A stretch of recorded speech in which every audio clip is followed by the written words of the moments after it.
The pit stop is vital to every race team's success. Pull off the track, let your team go to work. Outside, clear. Change all 4 tires, fill the fuel cell, and make needed adjustments, all in 8 seconds or less. Hey. Good afternoon, good evening, good morning, whenever you're watching or listening to the program. This is the Pits Are Open, brought to you by Speed Sport, your one-stop shop for all racing news, speedsport.com. Also television, speedsport1.com, speedsport2.com. They have many, many events. And then also brought to you by Redline Ace, your full-service store for all racing graphic needs, cars, helmets, haulers. They do it all. Located in the heart of Speedway, Indiana, miles from the track. So it's pretty exciting. Boy, I'll tell you, there's a lot going on. There is a lot happening, and we're going to get to some of it today. We see that there's a young driver, Seb Murray, has joined the Andretti Indy Next team for next season. Murray recently completed the 2024 F4 in the United Arab Emirates. And apparently, based on the name of the team, there's some Dubai money coming in there, and so he's racing with the Andretti Cape team next year, and that's fine. The team is the Dream Racing Dubai Delora. So hey, there's a lot of money. I'm telling you, there's a lot of money in that part of the world, whether it's the Emirates or Saudi Arabia. You look at Aramco, the largest oil company in the world, a major shareholder in the Aston Martin Formula One team. There's a group in Dubai that owns McLaren, F1. Actually, McLaren everything, not just F1, IndyCar as well. They just recently made that purchase. There's a lot of money over there. I would not turn it down if I had an opportunity for that. I would not turn it down. But I'm looking forward to seeing this young driver. He's from Scotland, 18-year-old Seb Murray. Also, I'm happy about this. James Rowe, who we like a lot. James Rowe is going to be doing an IndyCar test, racing in Indy Next this past year. Going to be doing an IndyCar test for Uncos Hollinger Racing at the IMS Road Course, and it's pretty cool.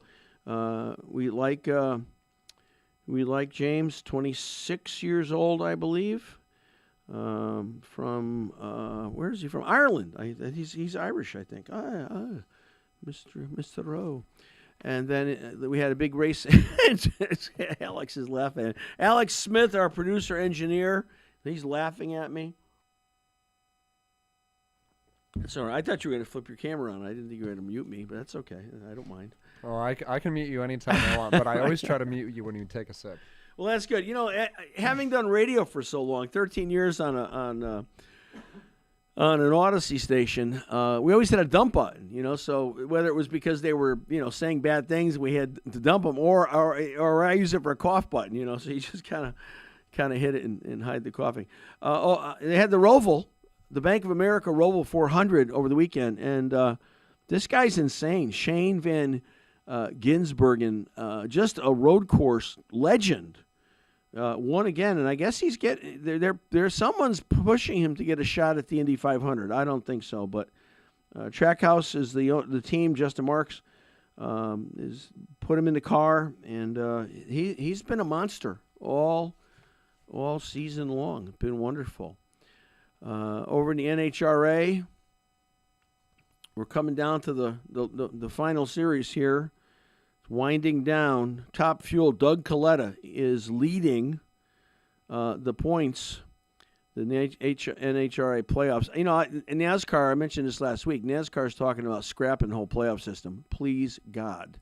The next thing they knew was to eliminate the stage racing. I like calling them segments. But anyway, Doug Coletta's his mobile Delvac 100th anniversary Toyota, looking good. Leads the series, 86 points with 3 races remaining.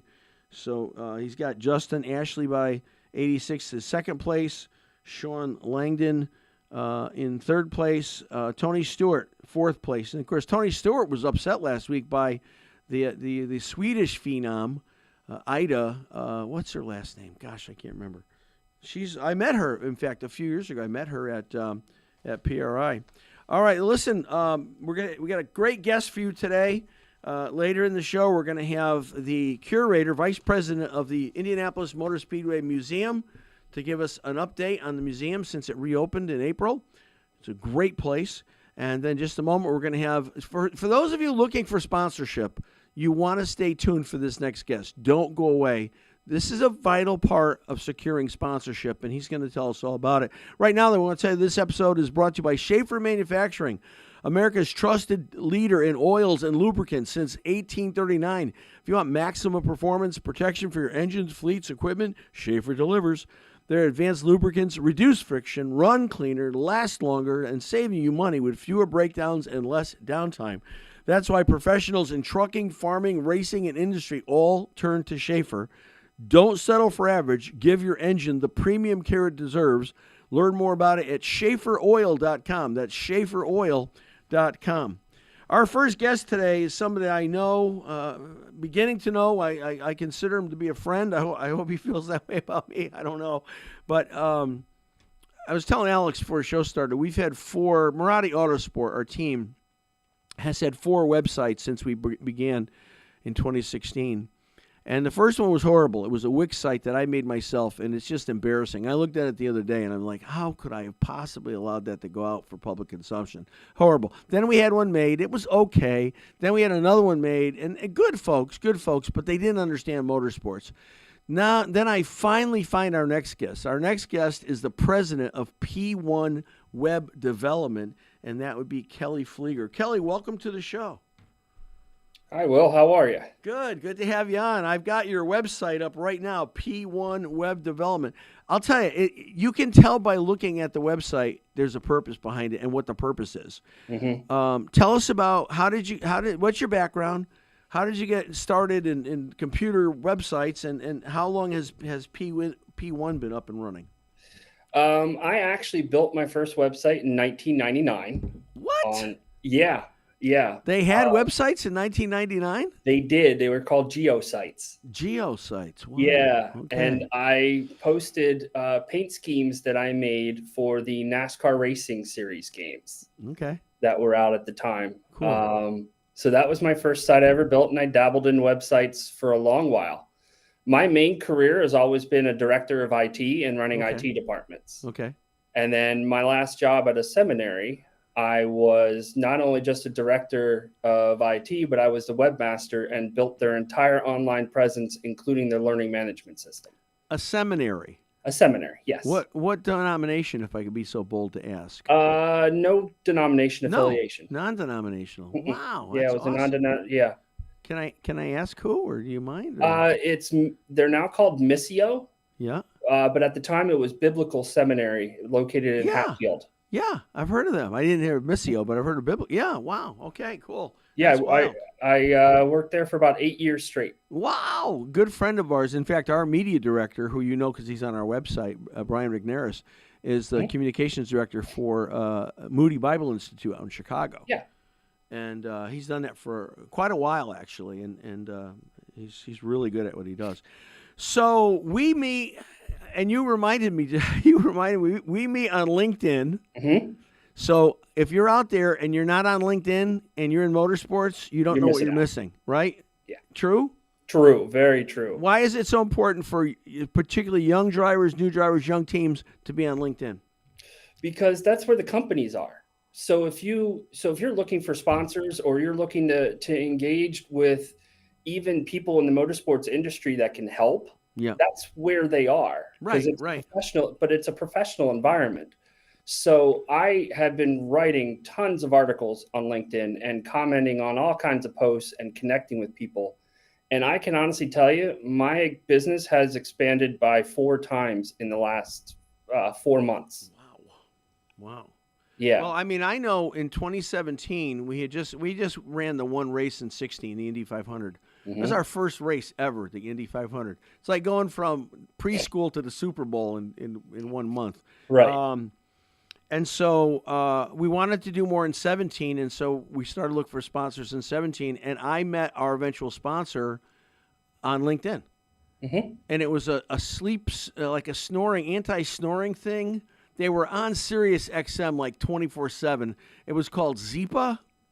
And it was some like Long Island voice guy, Jimmy. Hey, you're getting a bad night's sleep. You're waking your wife up. Get a Zipa. That's a Zipa, Z-A-P-P. And anyway, that's how I met Zipa. And they ended up being our sponsor for 4 races: the 500, Mid Ohio, St. Pete, and then but it was just insane. It was just insane how it all worked out. That was in 2017. So that was LinkedIn. That was my first experience with finding a sponsor on LinkedIn. So there you have it. I can tell you the way that my son and I have been finding sponsors for his new karting team that we're starting is local networking groups. Mm-hmm.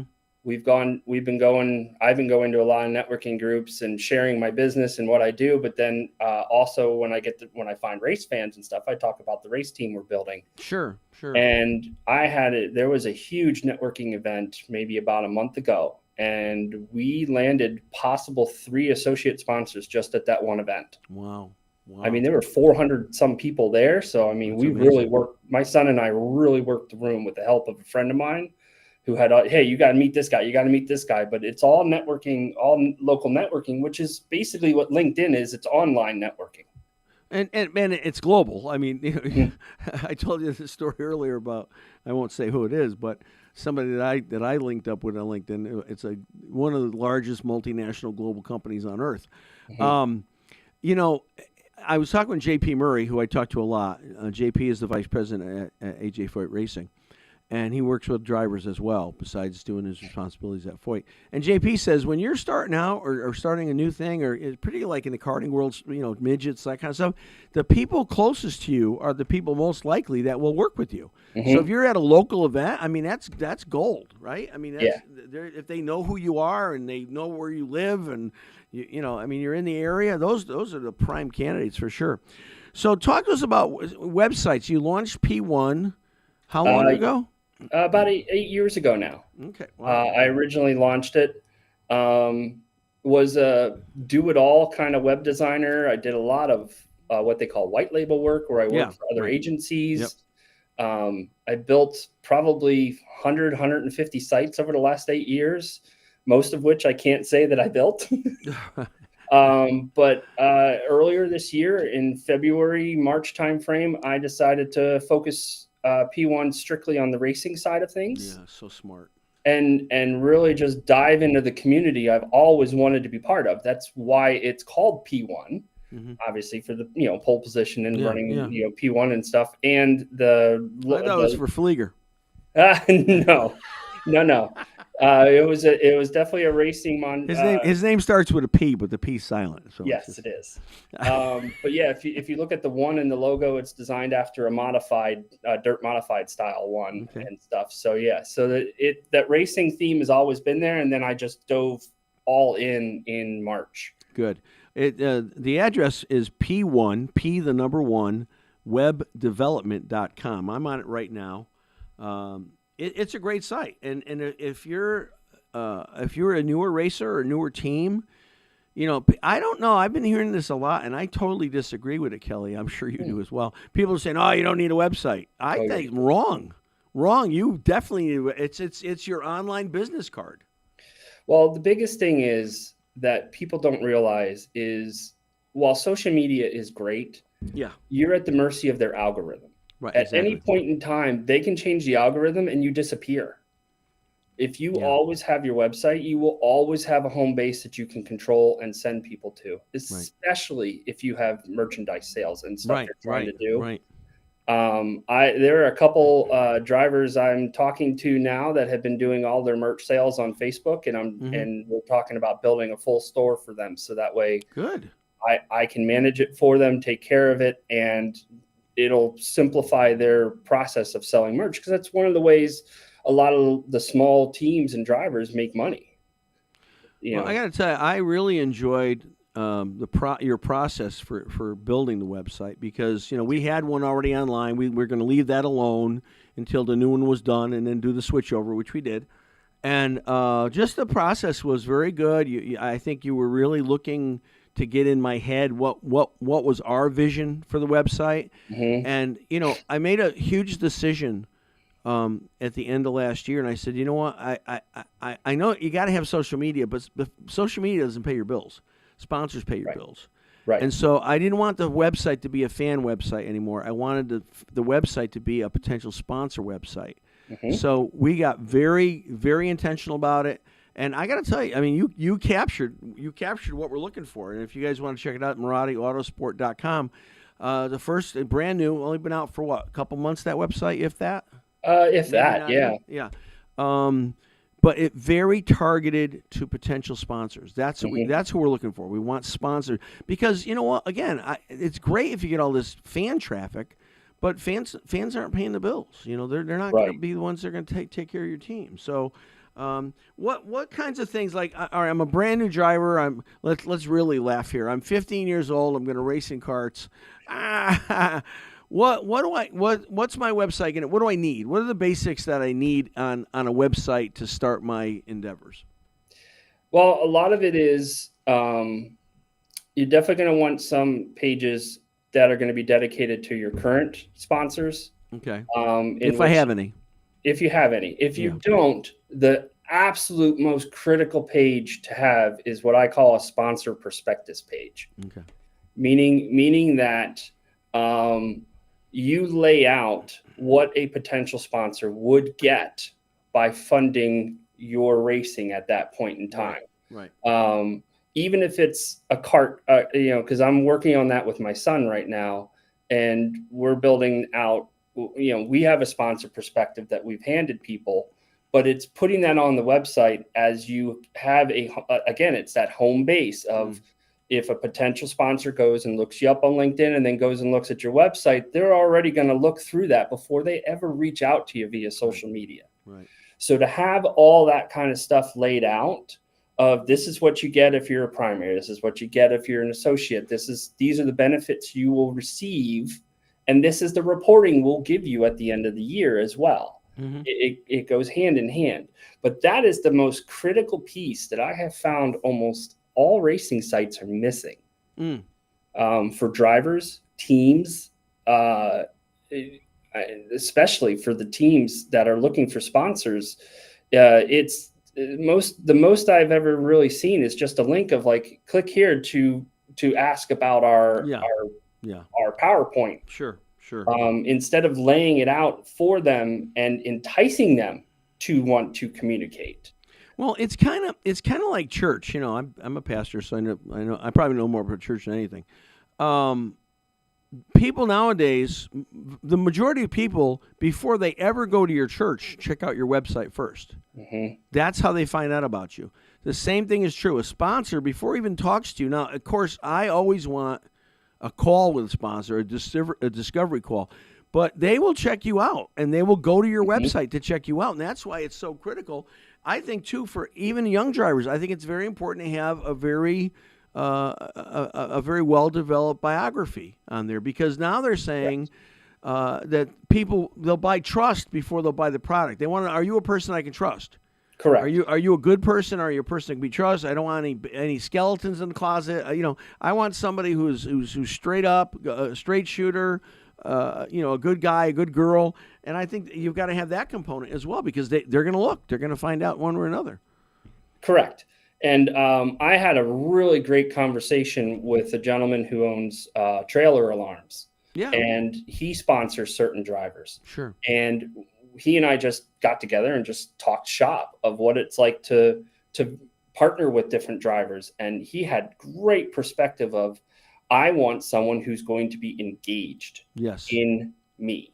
Yes. And it's a relationship that my driver, the drivers I work with, and myself, that's where it is. There's a trust that gets established between it. And that trust is what builds the whole foundation of the sponsorship. And he's willing to sponsor someone for year after year after year when he finds the right person. Right. And it's funny. I met him at PRI like 4 or 5 years. It was a while ago, and he was only like working with one driver, I think, at the time.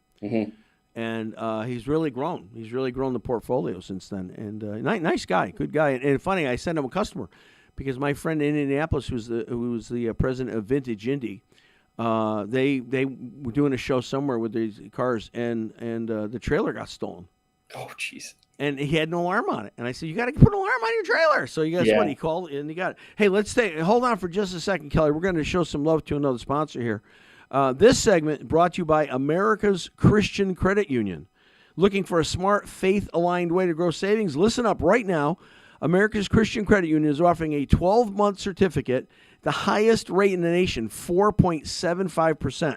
Limited time for new members only. Deposit up to $1 million or get started for as little as $1,000. It's called a term share certificate, similar to a CD, but packed with mission. So don't wait. Lock in the rate before it drops. Go to americaschristiancu.com/Pitts. americaschristiancu.com/Pitts. Get started today. ACCU is fully insured by NCUA. All right, we're back with Kelly Flieger. And again, Kelly, full transparency, Kelly is our website developer, the best one we've ever had. Already getting, that's true. It's not even a close second. Already getting good response on it. You saw we did a comparison study. This is funny. We did a comparison study against other, and I'm not going to say who, other, because I showed you the report, against 4 or 5 other IndyCar teams for things like intentionality, purpose, sustainability, what right? We had 2 9s and an 8, and other teams, and if I said one of the names, you know them all, but one of them was in the 7s, one was in the 6s across the board, and one of the things that we did on our website, you did on our website, that ranked so high, was giving an idea of what the sponsors get right off the bat. Now, listen, everything is bespoke. Everything has to be custom. You need to talk, have your discovery call, find out what's important to them. You got to go there. But the first league, when they're first looking at you the first time, they want to know what's going on. Who is this team? Who is this? What am I going to get out of this? You've got to have that information listed.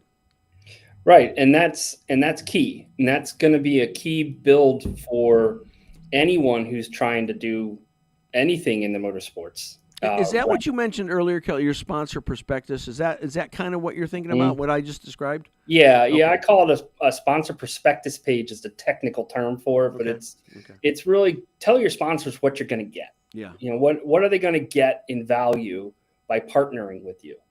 And that's really what you're after. And that's where I think there has to be a lot of education, because at the end of the day, sponsors are looking for profit. How am I going to make money on this? They want to support you. They like you and everything. The logo does not mean nearly what you think it means. The logo's like a number 2. You order number 2 at McDonald's, it comes with French fries. Right. It's coming in. You're getting French fries anyway, right? So that's how they see logos. Logos aren't nearly as important. Now, years ago, oh my gosh, in the 50s, logos were everything. Logos were king, because that's the only advertising they had back then.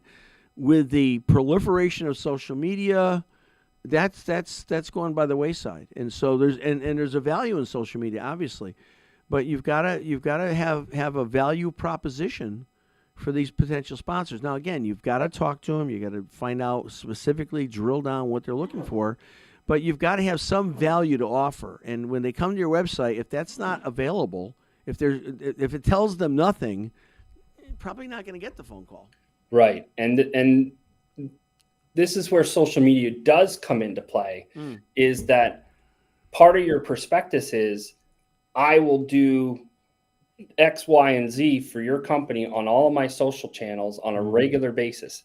And we're not talking some of the drivers I'm talking to right now, they were like, oh, well, I'll just post and just tag. No, it's not that. It's create a post, create a video that is specific to your sponsor. Right. And do something unique to show that you're engaging with the people who are giving you the money to race. And make sure at least you're reposting your sponsors' ads on your yes. site, right? Yes. And there's in that there's a great group that's out called Autofluencers, Erica Seitzma, and they will, for not a lot of money, they will monitor all the social media and look at yours, and they will look for your sponsor or sponsors, and then give you reports that you can then professional, really clean reports that you can send to your sponsors. Love reporting mechanisms. Yes. And so now you can now they can see and they can calculate value to that. I mean, I don't know how they do it, but that's Autofluencers is the name of the company. Cool. And reporting isn't, because again, it's a business. You're doing it as your passion. You want to drive, you want to have a car, you want to have a team. That's what you're interested in. That's not what your sponsor's interested in. Your sponsor wants to know, how am I going to make money? Yeah, they want to know for a technical term, the ROI, the return on their investment. And that's really what they're after. And having a website that shows them up front, you can answer 80% of their questions before they ever reach out to you. Mm-hmm. And then your conversation becomes, instead of answering all the basic questions, your first conversation becomes your ability to connect with that person and create that connection, which becomes the base of the possibility of getting a sponsor. Mm-hmm. Mm-hmm. I love the fact that you have a portfolio on p1webdevelopment.com. People can get a look at other groups that you're working with and things that you're doing, and it's got to get expanded this week because you got to get that Chris Tate one up and fully operational, but it's good and you get an idea. Did a great job with Adam Brickley Racing. Great job with, is it Hervé? Okay. Yeah. Hervé Motorsports, Kyle Hervé. You get a chance to look at those things. So again, I think we can't emphasize enough the importance. If you're a younger driver, a smaller team, man, you got to have a website, and it's got to be a good one too. Don't do like I did and make your own with Wix, and it looks like garbage, and people are laughing at you. I mean, I don't even know how we got away with that. I wish I had known you then, and you would have called and said, "Get that thing down. It's a piece of junk." Yeah. But what did I know? It was a long time ago. And any other last words of encouragement you would share, Kelly, before we have to go? Just that I know a lot of people think websites take a lot of work. My encouragement to people are, the way that I run the process, the work is mine, not yours. And right. I think you experienced that, where we had meetings and we talked where mm-hmm. I kept asking questions like, okay, well, give me this perspective and give me your mm-hmm. perspective mm-hmm. on this and different things. And I just wrote notes, and then I built something off of what we discussed. And then we started massaging it. Right. It really wasn't, it's really not. No, it wasn't hard for me at all. It wasn't bad at all.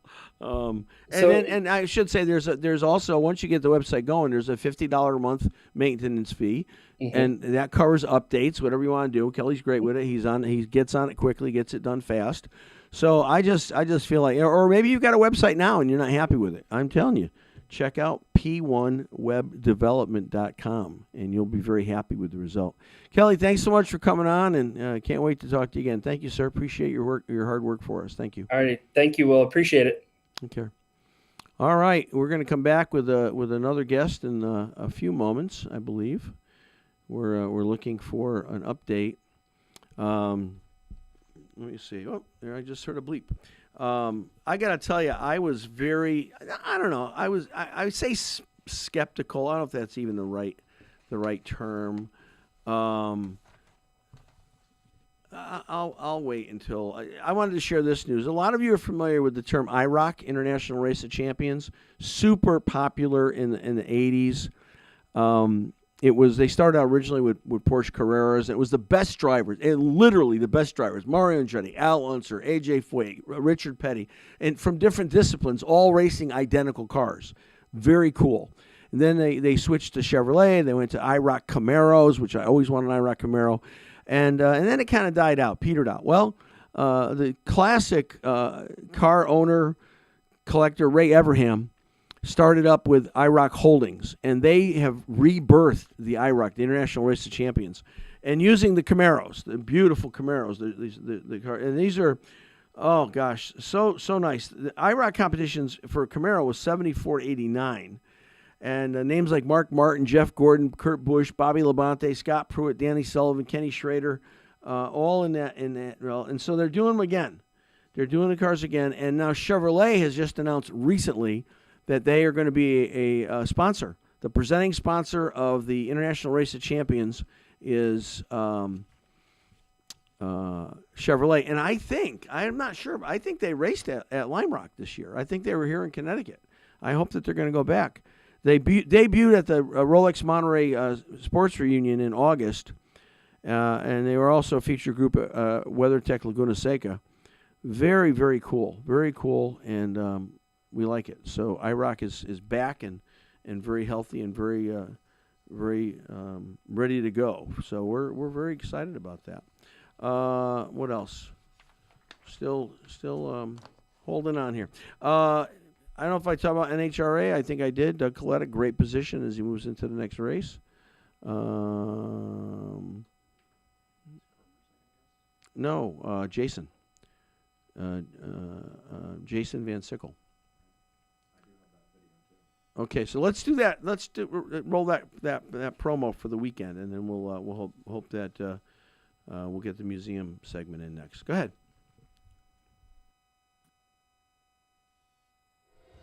This week on Speed Sport 1, Thursday we'll have the 2025 Bandolero Nationals from Charlotte Motor Speedway. All day Saturday, it's the 2025 IMCA Super Nationals, including the championship day.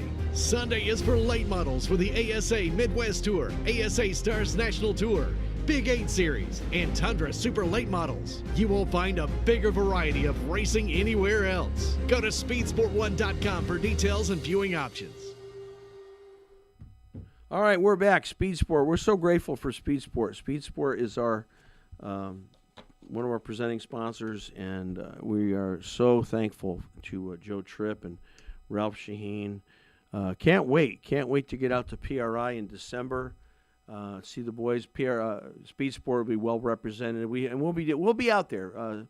Pits Are Open will be out at PRI in December. We're going to be doing some live streaming. We'll be doing interviews with drivers, industry people, maybe some team owners. It's going to be fun. We got a position over by, they're placing us by the NHRA stage, which is going to be raucous, I'm sure. But we'll still get our stuff in. So anyway, that's something to look forward to, December 10th to 13th. Indianapolis, Indiana Convention Center, PRI, is a great event. All right, let me just send a text out here and see if we're ready. Oh, okay. We got him up. Okay, good. All right, ladies and gentlemen, joining us is at one of my favorite places on the entire planet Earth, the Indianapolis Motor Speedway, and in particular the Indianapolis Motor Speedway Museum.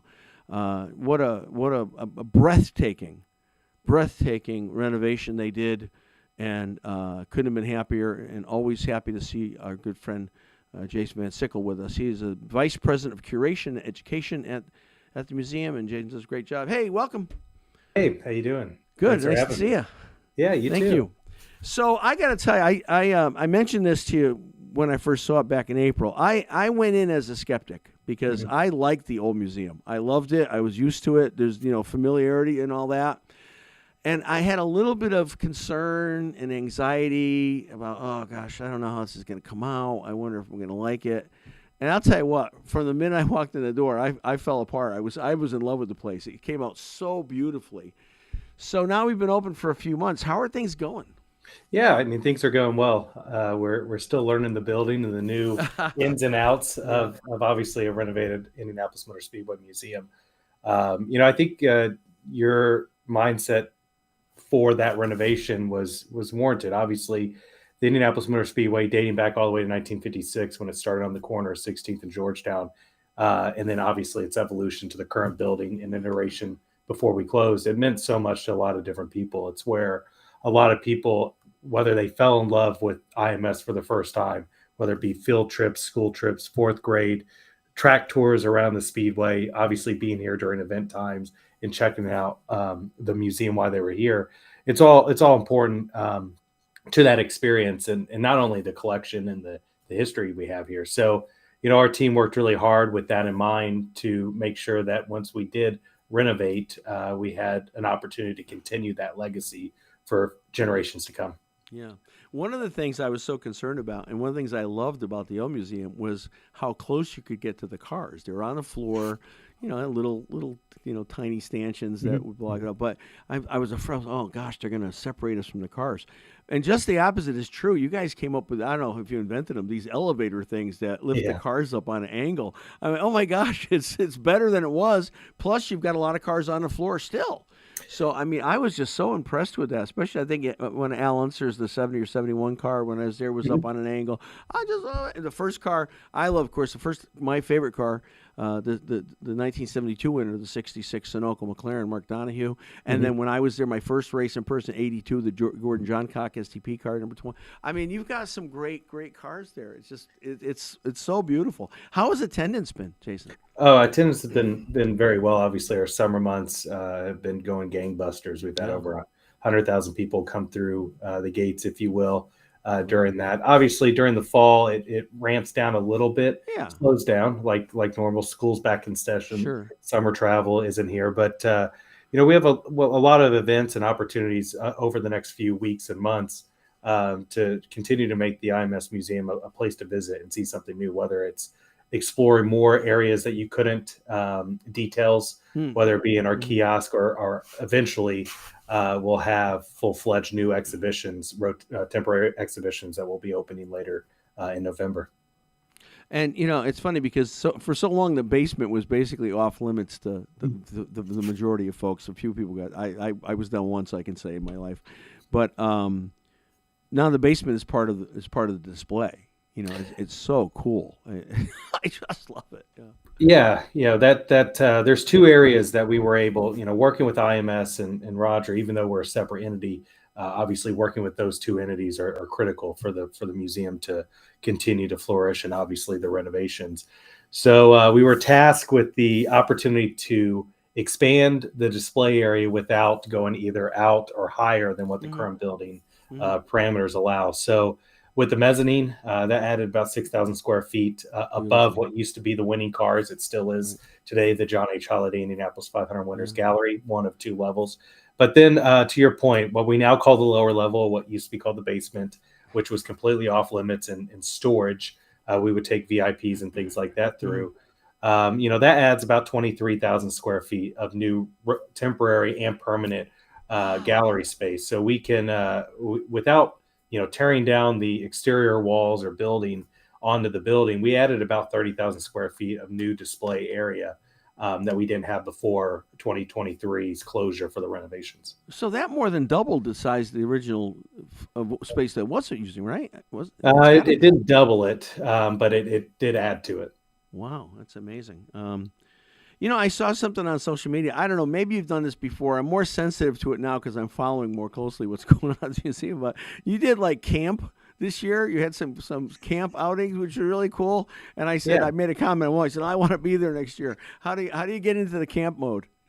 Yeah. So I think one of the biggest things that we did with this renovation was we wanted to elevate the experience for all guests. And I think with the old museum, which I loved, obviously I've been at the museum since 2011 in some sort of capacity. So I lived the old museum and would come in day out and see the cars and geek out, just like a lot of the guests that we have here. But we knew, we had to add more of an educational element to the museum experience. And the Scott and Sandy Borchetta qualifying zone, that is one of the two areas that you really see that's that hands-on learning with the simulators, the dissected car, the pit stop challenge, things like that. And then the Alan Whitehill Clues Foundation Innovation Workshop, that is your STEAM-based classroom that we use for field trips and guests day in, day out. But really the camps were an iteration of those two things, and the addition of our Director of Education, Jacob Hollis, who's really hit the ground running to build these educational components. So we piloted these summer camps this past summer. We look forward to hosting them again. There's a couple different topics and curriculum based. Both are motorsports adjacent, whether it be careers in motorsports or the technology that you see, obviously the STEM features that you find in motorsports. So we hope to late this year, early next year, open registration for those camps and can provide some more detail. But definitely, camps are a hot ticket for parents and kids. So we definitely want to throw our hat in the ring with that and give them great educational components here at the greatest race course in the world. What are the ages, Jason, for the camp? I'm just curious. Yeah, so they were middle school level this year. We're still working on what they will look like next year, but I would say they would probably skew to that 6th to 8th grade. But we have some opportunities to look at some younger grade levels in the future, and then obviously we're working with different organizations to try to round out the educational components. Later this month, we're, like Indianapolis as a whole, hosting the FFA convention, which is a massive. Oh, that's gigantic! Yeah, right. Yeah, and obviously before we closed, we were a big hit, whether it be the track tours or visiting the museum. So we're piloting some artifact carts and other programs that Jake and his team have put together for more of the high school age group, so we can learn and explore and obviously build upon that. So I think the future of the education program here at the IMS Museum is pretty golden, and looking forward to see what we can do. And then once we open the restoration building, that we announced, there's some opportunities there. So where's the restoration shop located? Yeah, so we finished the capital campaign fundraising and the renovation of the IMS Museum. And with that, and some of the aspects that you mentioned earlier with the change of the basement into public area and some of the other items that we did, we lost, needed storage area for the vehicles that are not on display at that particular time. So as part of our overall plan, we wanted to build about a 72,000 square foot restoration and storage location. And the goal with this was not only would it provide a great opportunity for our restoration team to continue to work on the cars in a location or with equipment that's a little bit more feasible than what we have now. But then it also provides a great storage area for the cars that are not on display. The third part of that was it is going to be open to the public. So we want this to be kind of an extension of the museum. So the location is on the corner of 10th Street and Polko, just south of the Indianapolis Motor Speedway, Gate 2, which people always go under to come to the museum. Sure. We hope to start construction here soon. We are fundraising for it. Obviously, this is a project that we cannot, just like the museum, cannot finish without the support of a variety of different donors at various different levels that want to see the long-term care of the vehicles and the museum succeed. But we hope to have that open sometime in 2027, which will be an auxiliary part of the museum open to the public. Wow, that's so cool. One of the things that you offer, and I think is so cool, is you can get a ride, a van ride around the track, which is kind of neat if you've never done it. But right now, as far as I heard, they're doing track renovation. They got turn 2 all dug up and repaving. So how's that affecting your track? Is it affecting your track tours? So the construction, if you will, or the track maintenance, that was about a week-long process, and IMS have the details for that in turn 2. But they're also hosting the BMW track days here over the last few weeks, and this is something that we because as the track is used more and more, obviously our tours are based on track availability. So we do have a couple different options for track tours. Right now we're offering the Victory Podium Tour, which it doesn't take you around the speedway, but it takes you around the various different locations inside, and then you can stop and get off at the and visit the Victory Podium, take your photos, things like that. So it's a new tour that we offered. We kind of the narration with Jake Query kind of puts you in the role of a rookie driver coming to the Indianapolis the first time, and obviously going through the month of May. And spoiler alert, you win in that scenario to get on Victory Podium. But there's a variety of different tours. Our golf cart tours during the summer. It's a more VIP private golf cart tour around the facility. Those are always popular too. So whether it be at the museum itself or the various different tours that we offer of the facility, there's always something to do here at the IMS Museum. So going back to the camp for a minute. So I really fell in love with IndyCar in the track when I was in 4th grade, maybe 3rd. So if there was an opportunity back then for me to go to a camp at Indy, I would have thought I had died and gone to heaven. Yeah. Which has been like, I would never have left. I would have, wanted to move to Indiana, I think. So I think that camp idea is fabulous. Mhm. We sponsor a summer camp, 11, 12 weeks, and kids love it. It's a wonderful, and parents love it too because they need childcare for the summertime. So it Yeah. works out so well because of that. How do you make the decision, Jason? Because you obviously can't display all the cars you have. I know we auction some off, but you've got still a pretty robust collection. How does the decision made what cars and when are going to get rotated in and out? Yeah, so we have nearly 200 vehicles in the collection, and we can display close to 55, maybe 60 in the museum, depending on layout.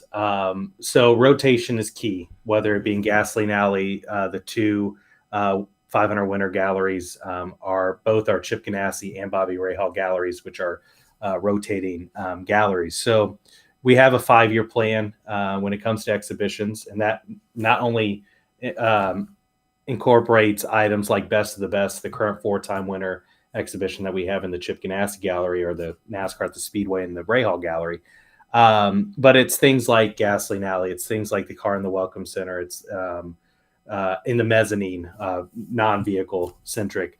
Sure. So, we're looking at that. Obviously, there's a nuance when it comes to the vehicles, because our restoration team is constantly going through and assessing vehicles and making sure that they are providing the routine and the more in-depth maintenance if needed.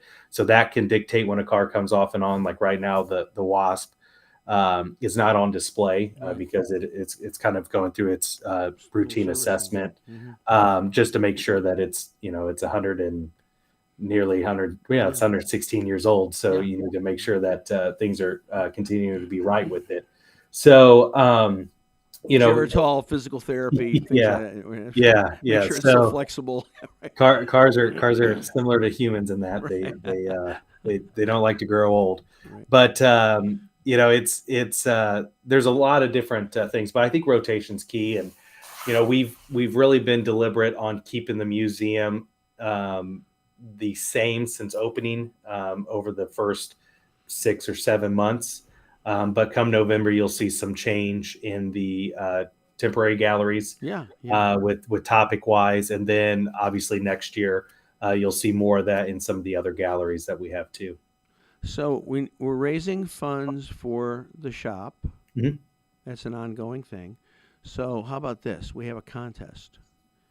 And $10,000 minimum to get in, $10,000, and we have a contest. And whatever cars aren't, and you'll list all the cars that you have, and the cars that are currently on display, cars not on display. You get to select one car that you want to have on display, and it becomes the Jason Van Sickle display. Yeah. And it's only $10,000 to get in. So there's a that's a good opportunity. We do have an adopt a car program that's very similar to that. Obviously, you don't really get to dictate where it is on display, but I think that's a program that we have used in the past, and it obviously goes a long way to supporting the vehicles care and maintenance. But when this restoration building is built and operational, people are seeing there, I think there's a lot of benefit for that too, because what I've seen over the last really 7 years since we've introduced that program, we have a lot of, and it's no surprise, but we have a lot of passionate fans to begin with. But it's not just the event, it's not just their favorite driver. It may not even be the car. It may be a connection, whether it be a family, the driver, the color scheme, things like that. So, our adopters, if you will, of these vehicles, and I think hopefully down the road we can expand that and allow more vehicles to potentially be adopted to help support that. That really shows the passion that they have and the care, not only for the collection but the IMS in itself. All right, Jason, hold on that thought. I'm going to come back. I have a very important question to ask. We're going to show some love to a sponsor right now.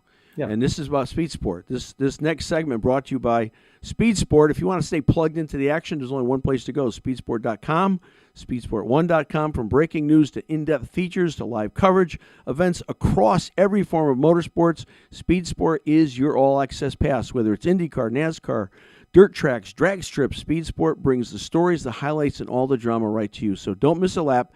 Visit speedsport.com or tune in to Speed Sport 1 TV for your home for everything racing. Thank you to Speed Sport. We're joined by Jason Van Sickle, who is the Vice President of Curation and Education at the Indianapolis Motor Speedway Museum.